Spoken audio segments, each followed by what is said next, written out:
Alors, Vanino, nous sommes au sein des pépinières Vannucci Piante, à environ 30 km de Florence. Et là, nous sommes devant des spécimens de cyprès de Florence. Pour moi, ça inspire complètement l'Italie. Qu'est-ce que vous avez comme information à me donner dessus? Voilà, ça c'est les cyprès.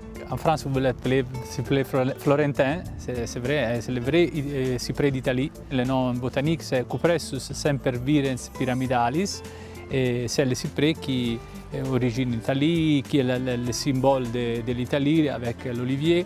Donc le cyprès est un conifère, donc ce qui veut dire que c'est un arbuste persistant. Ouais. Celui-ci a environ quel âge?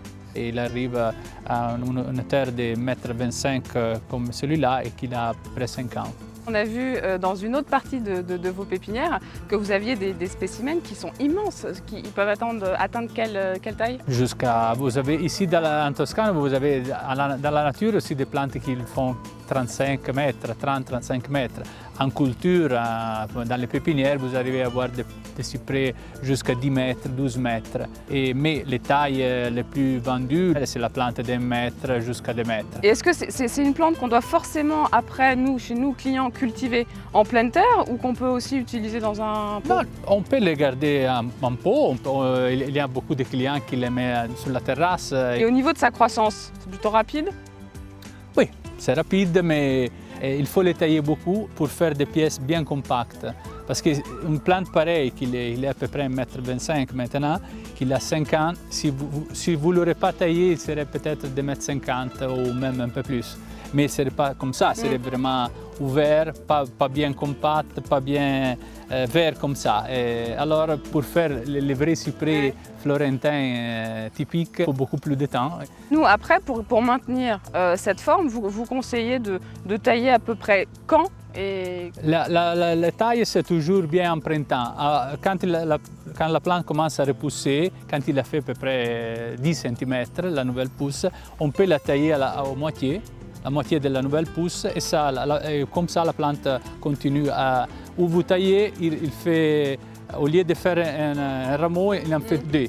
Et comme ça, il devient plus touffu. Si jamais au niveau de la taille, on ne fait pas ça parfaitement, comme vous dites que la croissance est rapide, très vite, on va pouvoir rattraper si jamais on a fait une petite erreur de taille.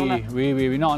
L'important, c'est de ne pas aller tailler dans les vieux bois. En fait, le principe, c'est qu'on ne doit pas pouvoir ni voir à travers, en fait, ni passer la main dedans. Voilà, ça c'est le vrai cyprès original.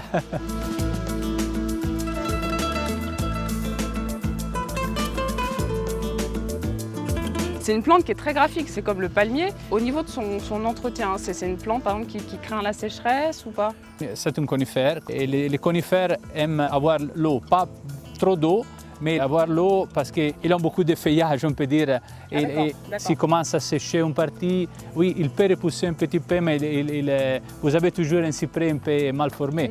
Si vous avez des plantes en pot, pendant l'été, vous les arrosez tous les 2 jours, et surtout la terre qui soit bien baignée. Il n'a pas besoin d'être baigné au feuillage. Il n'aime pas trop l'ombre. Si vous mettez un cyprès à l'ombre, ce n'est pas son habitat naturel. Il faut le soleil, il faut une bonne exposition au sud possiblement. Je remarque quand même que si on a des cyprès de différentes tailles, ils restent vraiment compacts. Donc à la limite, même un sujet qui serait très très grand, ça n'occupe pas beaucoup de surface au sol. Oui. C'est une des caractéristiques plus importantes des cyprès. Vous pouvez avoir un spécimen de 5-6 mètres dans un petit jardin. Il demande seulement au maximum 80 cm de diamètre. Qu'est-ce qu'il va aimer comme sol? Il aime le sol drainant, ça aussi, comme tous les conifères. D'accord, donc c'est le cyprès de Florence. Il aime la France aussi. Oui, il aime la France, il aime bien la France, comme les Italiens qui aiment le français.